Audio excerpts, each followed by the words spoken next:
seems to be someone at the door, Stephanie. Who's going to answer it?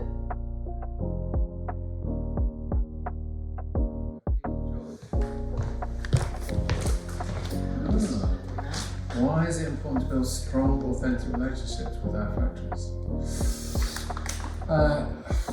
Well, it's vital. We have to meet them, we have to know them, we have to trust them, and we have to build relationships. We've always worked with people we trust, and generally small, independent businesses. It's really important to us. Certainly important that we go there and we show up and we're there and we support them. And let's face it, to be honest, we're just really interested anyway. Yeah, we love factories.